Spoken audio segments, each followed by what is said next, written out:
Hello everyone, it's Old Guardian here. In this video I'm going to take a look at the best decks to climb in the Hearthstone ladder after the first set of Forging the Barrens nerfs. Now that Mage, Paladin and Rogue got nerfed, what classes could possibly be good? Well, coming in at number 6 is Mage. Oh boy, how did that happen? It is still no Minion Mage, just like before, but this time without Deck of Lunacy. The Deck of Lunacy nerf did what it was intended to do. It removed Deck of Lunacy from the top tier Mage archetype, but the Mage archetype still remains the same.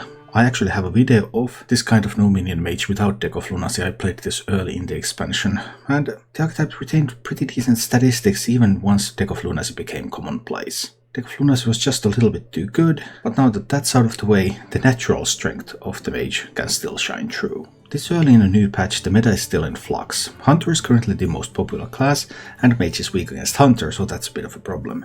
However, there are a couple of classes that are good against Hunter, such as Warrior and Priest, and Mage in turn is good against those. So Mage is already doing okay in this very Huntery meta. Once these counter classes get a bit more of a foothold, Mage might become even better. Coming in at number 5 after Rogue nerf is Rogue. Haha, how did that happen?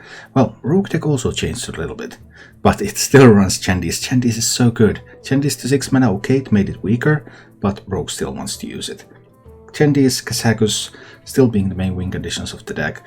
The Watch Post idea has been ditched now, and Rogue instead is using secrets for the early and mid game. So now you have a bunch of secrets, you have Hanar, you have access to Blackjack Stunner, so you get that sap effect, which can be really useful sometimes. But your real power moves are still Kazakus, Chandis, Shadow Step, just keep getting good stuff and winning through the board. Number 4 is the real wildcard of the patch.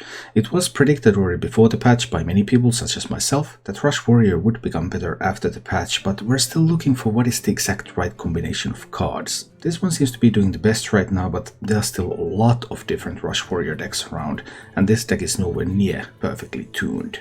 However, it has pretty decent matchups into Hunter and Paladin and also into Priest, which currently is doing really poorly because Control Warlock farms Priest at something like 90-10 win rate. But as people are giving up on Control Warlock, which in turn is getting farmed by Hunters and Paladins, then Priest might have more room to breathe, and this has a pretty decent matchup there too, so Rush Warrior, the new meta tyrant? Maybe. But keep in mind there are still a lot of variants of this archetype, and this is by no means finalized. Coming in at number 3 is Token Druid. You just can't drive those Gibelings away, they're everywhere. You squash one and then another comes up and you try to kill it and another comes up and so many Gibelings everywhere. The one rule to building Token Druid decks is don't put 2 copies of Soul of the Forest in your deck, and it seems that you're going to do just fine. Number 2, and currently the most popular archetype on the ladder, is Face Hunter, and Blizzard has actually managed to make Face Hunter expensive.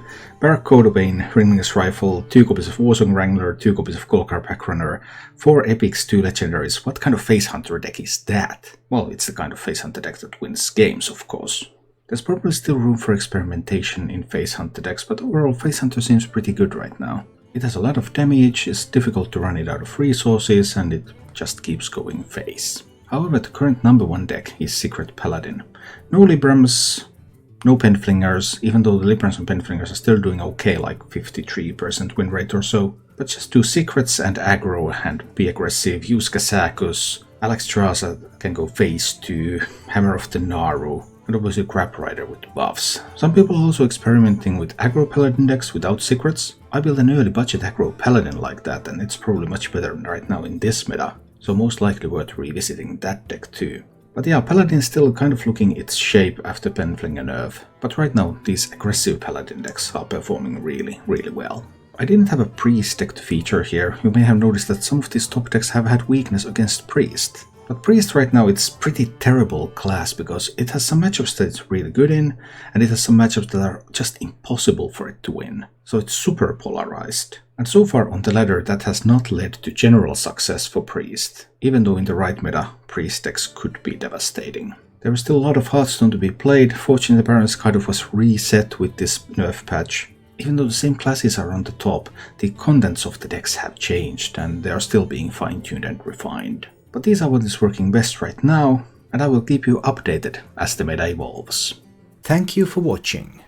If you enjoyed the show, please click the like button and subscribe to my channel for more.